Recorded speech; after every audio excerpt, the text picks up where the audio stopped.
Hello, I'm Tiffany Parks, and this is A Bittersweet Moment with Katie Sewell.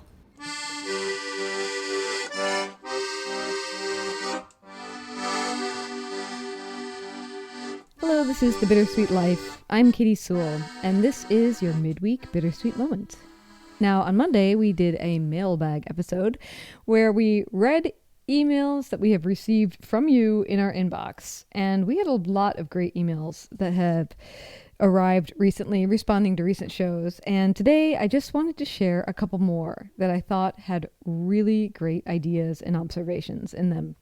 The first one is from Dina. She writes, "Hi there, love the show and just listened to the episodes about travel, Italian grade school versus American grade school, and reverse culture shock. I relate to all of it. I would love to hear more of both of your views on reverse culture shock, and perhaps from Tiffany on raising a child as an American mother with an Italian father, and the cultural differences and challenges we face as the children age. I have a 4.5-year-old boy named Giacomo. I've repatriated to America for the second time. I came back in August 2019 to Seattle, where I had never even visited previously. But this time, I repatriated as a wife and mother.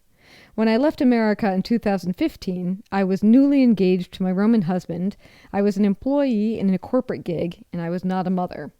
So much has changed in that small amount of time, and by the time I returned, I was such a different version of myself.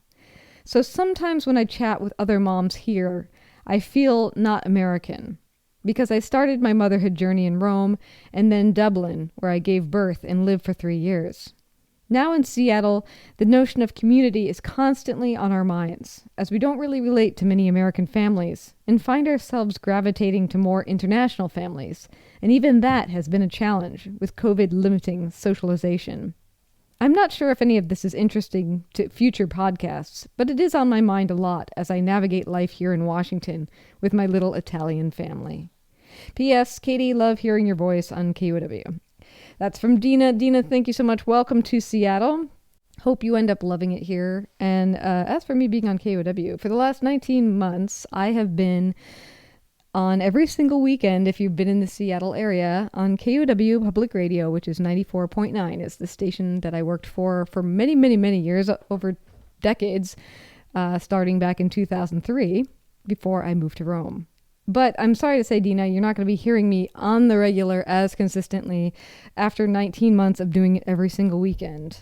I have asked to go back to being just a fill-in host, a person on call. So you'll still be hearing me when people want to take a vacation, but I will not be there every single week anymore. But you will hear me if you're hearing this on Thursday as it comes out. I will be pitching the Fall Pledge Drive this Sunday. So feel free to tune on in, and if you're a big supporter of public radio, feel free to send in a donation. All right, our next letter is from AJ.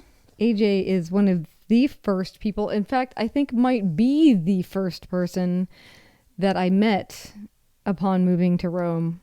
And he writes, "I am stateside for the first time since the pandemic, and for the longest time since 2009 when I moved to Rome.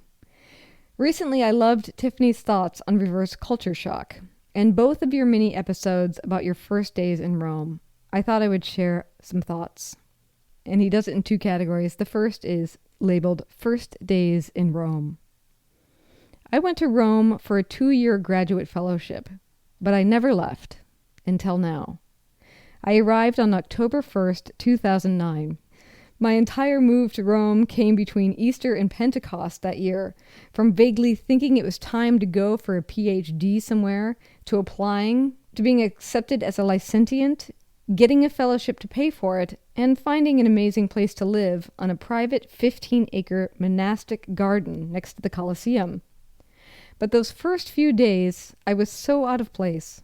I had no Italian, and I didn't even know what a duvet was, or why there were no hangers in the closet, or how I was supposed to fit into these tiny, lukewarm, no water pressure showers.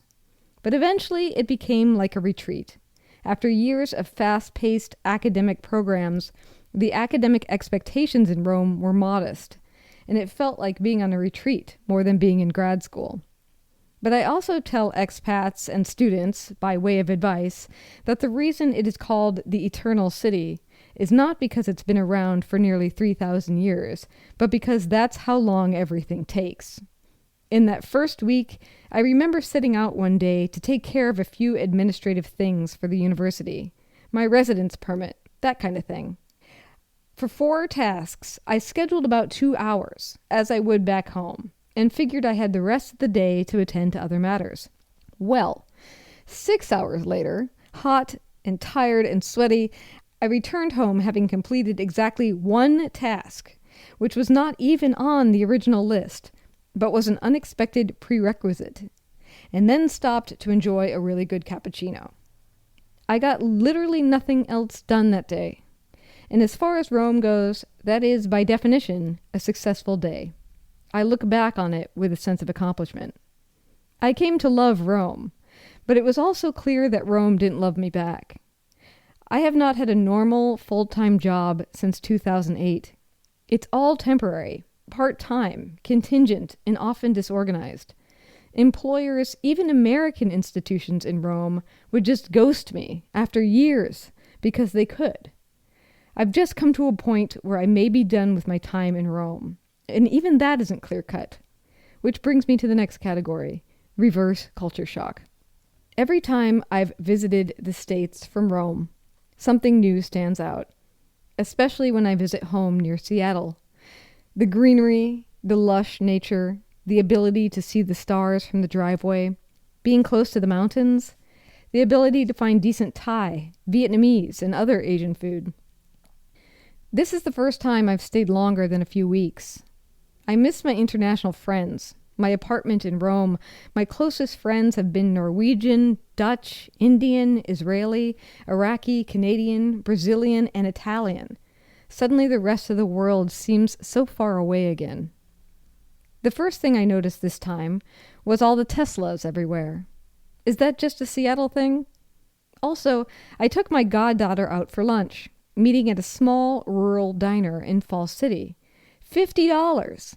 Same thing when I took my nephew for brunch at a childhood favorite diner in our small town. For 2 people, $50 on basic, cheap food? I've gotten so spoiled, it seems, being able to go out for multiple courses, or 2 wood-fired pizzas and 2 pints of beer for less. Groceries, too, came as a shock. I track expenses very carefully, and throughout the pandemic, eating everything at home, I spent about $300 to $400 a month for some really good fresh local groceries. In 10 weeks stateside, I've spent almost as much as I did the entire first 7 months of the year in Rome. Of course, I'm also shocked by the wages being offered. Dick's hamburger stand is $19 an hour. Taco Time was offering $20. Amazon's deliveries signing bonus is what I made teaching a university theology class for a whole semester. A friend tending bar is making nearly $1,000 just in tips each weekend night. In Rome, you can work for an international NGO requiring 4 languages, a law degree, and a background in theology, in close collaboration with the Vatican, and feel like you've got a good salary when you get €9 an hour. I've spent my life working for the church, in ministry and education, so I never thought I would get rich, but I never thought I'd struggle with poverty either. When I moved to Rome, I took about a 70% cut in income, but I figured, hey, grad school, it happens, it won't last long. But even when working insane hours, 17 classes in 1 year at one point, I never matched my pre-Rome income and have averaged less than half of it. So much for my prime earning years. Anyway, I'm tired of the constantly temporary, part-time, unreliable work and the complicated bureaucratic nightmares.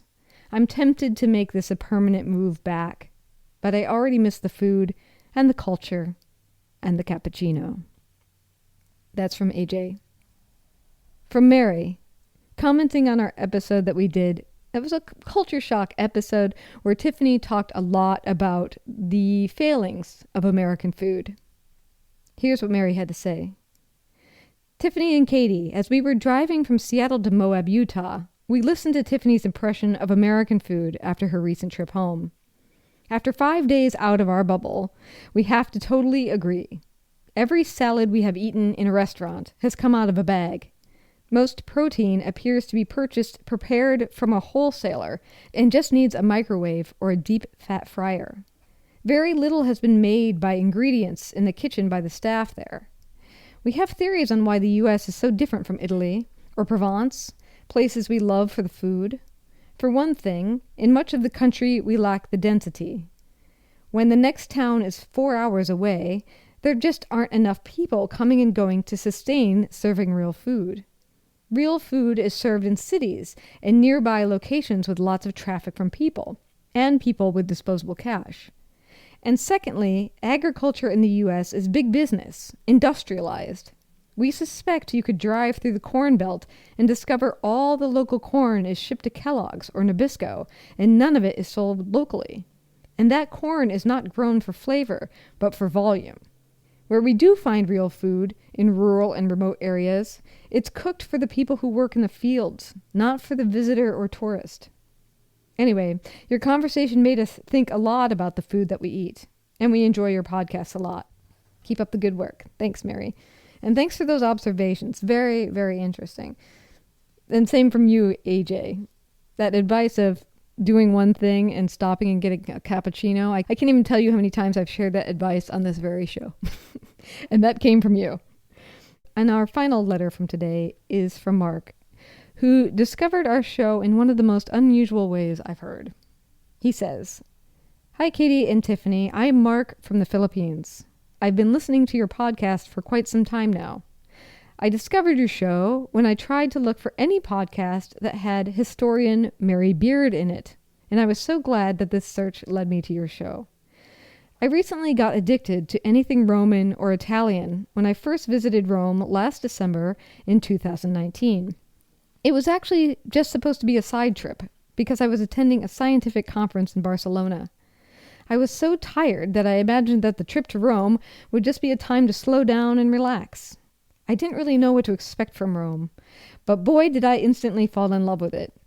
I was never a fan of Rome, although I really love pizza and pasta. But when I got to see it in person, everything about it was too lovely for me to regard as a side trip. Rome was indeed romantic. Our 1 week there was definitely not enough, and how I wished I'd prepared for it more. I definitely wish I could go back. Ever since we were stuck in our homes during the lockdowns of 2020, I've been watching YouTube videos of historian Mary Beard and anything about ancient Rome. How glad I was to run into your podcast. I'm now in Japan for my PhD, and while I know that I should be enjoying this country's unique beauty and culture, my heart is still stuck with Rome. Your podcast has definitely made it harder for me to forget the eternal city." That's Mark in Japan. Thank you, all of you, for your letters. Thank you, those of you who have written letters that I haven't read on the show. I love hearing from you. I love hearing what you love on the show. I love hearing what you want to hear on the show. I love hearing how you found the show. I love hearing from you. I love hearing about your lives. And so does Tiffany. So if you ever feel so inclined to share a thought or idea or a snapshot of who you are and where you are, send us an email, bittersweetlifepodcast@gmail.com, or just go to our website, thebittersweetlife.net, and you can contact us through there. We always love to hear from you. And until next time, this is The Bittersweet Life. I'm Katie Sewell. If you love the show, take a moment to leave us a review on Apple Podcasts. We love to read while you listen, and your rating might help someone else discover the show. Take just a couple of minutes to let the world know what you think of this show. It means the world to us. Thanks.